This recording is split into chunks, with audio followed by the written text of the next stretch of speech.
Good morning students. Online शिक्षादान कार्यक्रम शिक्षा संजोग आपण मानक स्वागत जनाउछि। आज आम अष्टम श्रेणी बीजगणित बहिर बीजगणितिक राशि और यार अभेद विषयर किछि अंश पढ़िबा। आगरु तुमे एक पॉलिनोमियल को एक मोनोमियल सह विस्तृत प्रणाली रे किपरि भाग क्रिया करा जिवो ताहा जानिछ। आज तुमे एक पॉलिनोमियल को एक पॉलिनोमियल द्वारा किपरि विस्तृत प्रणाली रे भाग क्रिया करा जिवो ताहा जानिबो। गोटिए उदाहरण नेबा जेउठारे भाज्य x² + 8x + 15 और भाजक हला x + 3।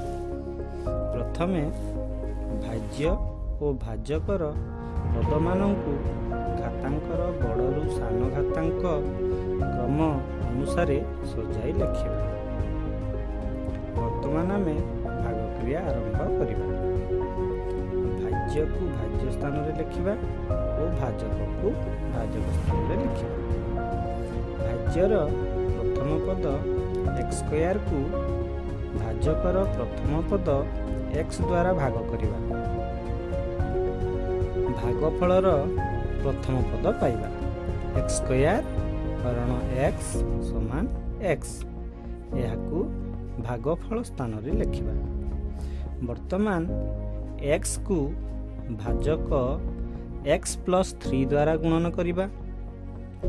x * x + 3 = x² + 3x और यहाकू नै भाज्यर प्रथम दुईटी पद तले लिखिबा और वियोग करिबा।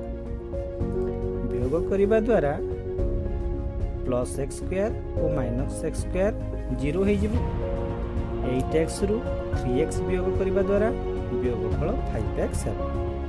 तापरे भाज्यर अन्य पद मानंकु तळकु ओल्हाइबा।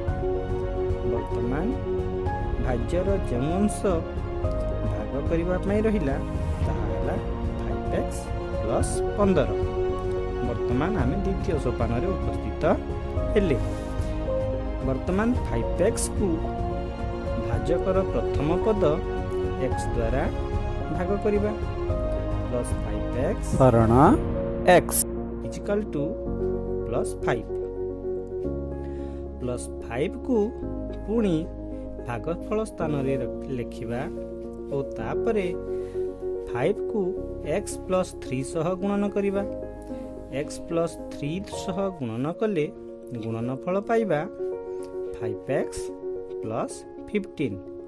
याकू नै भाज्य तले लिखिबा और वियोग करिबा। वियोगफल 0 हैला। एठारे आम भाग क्रिया शेष हैला।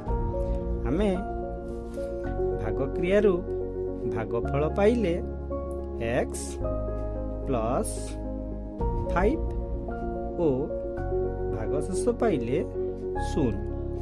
एई भली आउ किछि उदाहरण नै तमे भाग क्रिया संपादन करिवो। मु तुम पई केतेक कार्य देबी ताहा तुमे करिबा को चेष्टा करिवो। आज पई एतिकी रहउछि।